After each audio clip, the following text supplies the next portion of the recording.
राजस्थान विधानसभा उपचुनाव के लिए कांग्रेस ने सभी 7 सीटों पर अपने उम्मीदवार घोषित कर दिए हैं।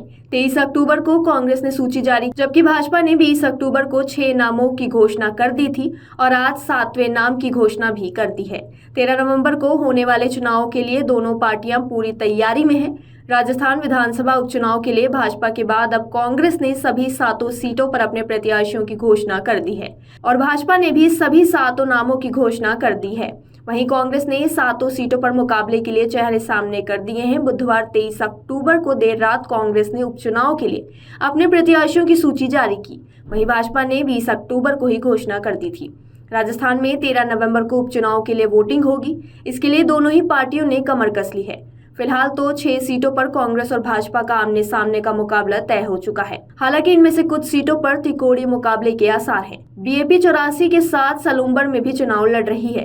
वहीं गठबंधन के इंतजार में बैठी आरएलपी भी अब ख्वींसर के अलावा अन्य कुछ सीटों पर भी अपने प्रत्याशी उतार सकती है। देवली उनियारा सीट की बात करें तो यहाँ से कांग्रेस प्रत्याशी केसी मीना है। हाल ही में उन्होंने वीआरएस लिया था। कांग्रेस सांसद हरीश मीना ने इनके लिए टिकट की लॉबिंग की थी। भाजपा प्रत्याशी की बात करें इस सीट से तो इस सीट पर भाजपा ने अपने पूर्व विधायक राजेंद्र सिंह गुर्जर को फिर से मौका दिया है। साल 2018 के विधानसभा चुनावों में राजेंद्र सिंह गुर्जर यहां भाजपा के टिकट पर चुनाव लड़कर जीते थे। 2023 में भाजपा ने उनका टिकट काटकर विजय बैंसला को दिया। विजय कांग्रेस के प्रत्याशी हरीश मीना से चुनाव हार गए। अब उपचुनाव में भाजपा ने फिर से राजेंद्र गुर्जर को प्रत्याशी बनाया है। रामगढ़ सीट की बात करें तो यहां से कांग्रेस प्रत्याशी आर्यन जुबैर को कांग्रेस ने मैदान में उतारा है।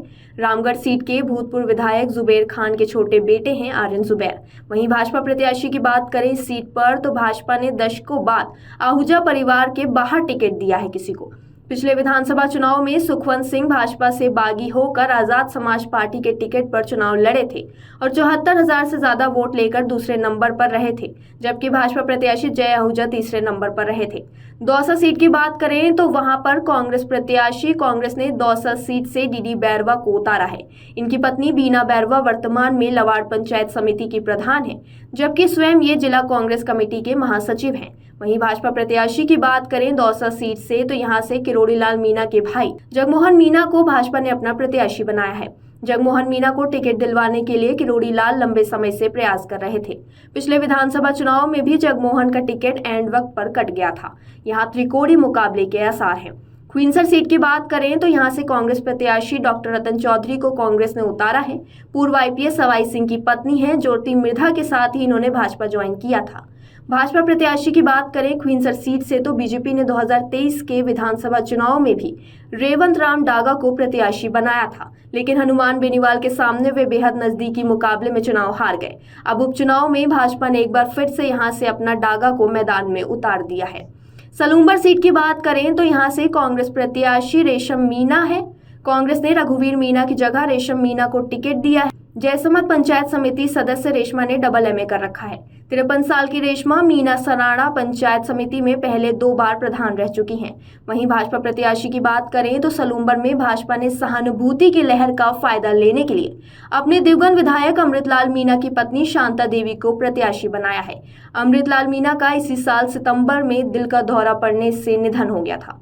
झुंझुनू सीट की बात करें तो कांग्रेस प्रत्याशी यहां से अमित ओला हैं। अमित गहलोत सरकार के पूर्व मंत्री हैं। झुंझुनू लोकसभा सीट से सांसद बृजेंद्र ओला के बेटे हैं। भाजपा प्रत्याशी की बात करें तो यहां से राजेंद्र भांभू को उपचुनाव में अपना प्रत्याशी घोषित किया है भाजपा ने। झुंझुनू से राजेंद्र भांभू जब 2018 में भाजपा के उम्मीदवार थे, लेकिन 2023 में इनकी जगह निशीत कुमार उर्फ बबलू को टिकट दिया गया। बबलू चुनाव हार गए, इसलिए भाजपा ने एक बार फिर से राजेंद्र भांभू को मैदान में उतारा है। 84 सीट की बात करें तो यहां से कांग्रेस प्रत्याशी महेश रौत को मौका दिया गया है। महेश यूथ कांग्रेस का अहम हिस्सा है। छात्र संघ राजनीति में सक्रिय रहे हैं। कांग्रेस से महेश रौत को टक्कर देने के लिए भाजपा ने 84 सीट पर कारीलाल ननोमा को अपना प्रत्याशी घोषित कर दिया है। इस टिकट के ऐलान के साथ अब बीजेपी के 7 सीटों पर प्रत्याशी घोषित हो चुके हैं। अब यहाँ त्रिकोणीय मुकाबला बन गया है। बता दें कि 2 सीटों पर तो उपचुनाव मौजूदा विधायकों कांग्रेस की जुबैर खान और भाजपा के अमृतलाल मीना के निधन के कारण हो रहे हैं। बाकी 5 सीटों पर विधायक लोकसभा चुनाव में सांसद चुने गए, जिसके कारण उपचुनाव की जरूरत पड़ी।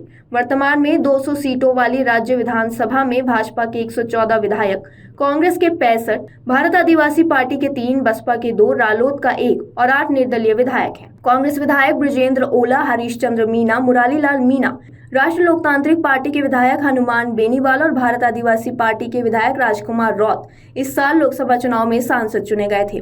कांग्रेस ने लोकसभा चुनाव की तरह उपचुनाव के लिए किसी क्षेत्रीय पार्टी के साथ गठबंधन नहीं किया है। इस पूरी खबर पर आपकी क्या राय है, हमें कमेंट सेक्शन में जरूर बताएं और इस तरह की और अहम खबरों के लिए देखते रहिए अमर उजाला।